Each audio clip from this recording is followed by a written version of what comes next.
paano na-discover sa mga tao ang Earth?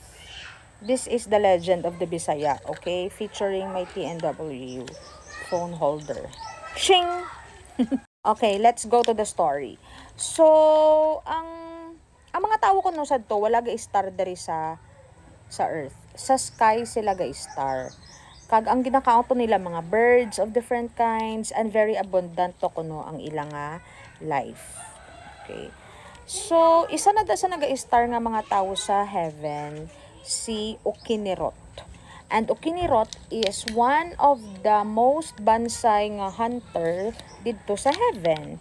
And kung ano kuno ang gusto ni Okinirot nga i-hunt using his bow and arrow. Pwede mo siya mapalaba, guys. Using his bow and arrow is makuha yagid.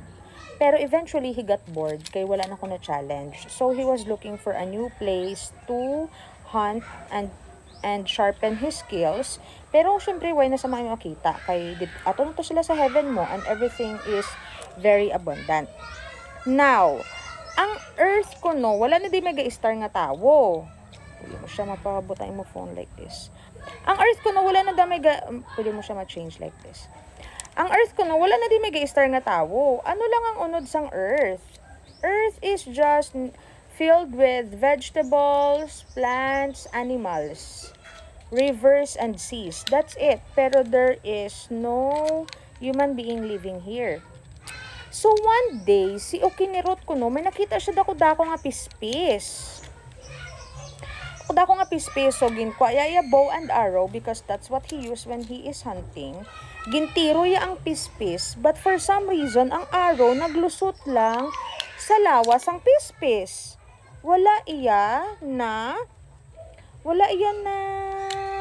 naigo iya ang lawas, pero wala iya napatay. Tapos paglusot ko no sang iya bow and arrow sa pispis nga ina, ang pispis nga ina nadula. So sang nadula, no, ang iya ko no bow and arrow nga naglusot sa lawas ang pispis, nagdiretso dito sa ground, naubsok ang ulo sa ground, tapos ang lawas ara lang nagubsok na, no. So syempre ginko ani Okinirot iya bow and arrow nga ato sa ground, pero kay grabe ang ubsok pagkuha iya, nagabot ang pati duta. So nagkaroon sang buho sa heaven. Paglantaw ako no sa buho, nakita iya ang Earth. Kag ang mga tanom, ang water nga ara sa Earth and all that. So ginpang tawag ya ang iya nga mga kababaryo, baryo or mga katribo gintawag niya. Balahi, look at this. Charot. Syempre wise nag-English no, pero syempre gintawag lang nga manalantawon ko no. And they were so attracted by Earth nga ara sa dalom sang heaven nga sang ginaistara nila nga they decided to go there, to go down. Okay, anong natabo sang nanaog na sila? So sang nanaog na sila, this is my new favorite phone holder by the way. Sang nanaog na sila, isa-isa sila nanaog. Ulihi si Okinirot. Pero may ara sila isa ka upod nga tambok nga babaye. Ang tambok nga babae nga ini, hindi sa kaigo sa buho.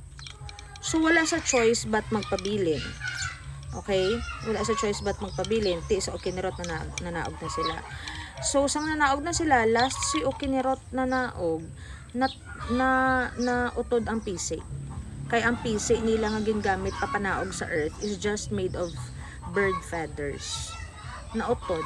So, ang mga tao, wala na nakasaka. Dito na kuno sila nagtulog sa Earth. Kag mga buhi hasta subong.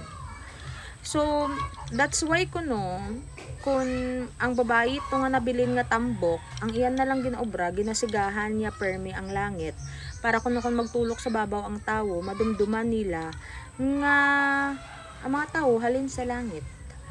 Ang hole nga ina kuno is the moon. Buho na siya nga ginlabyan nila ni Okinirot para manaog diri sa Earth.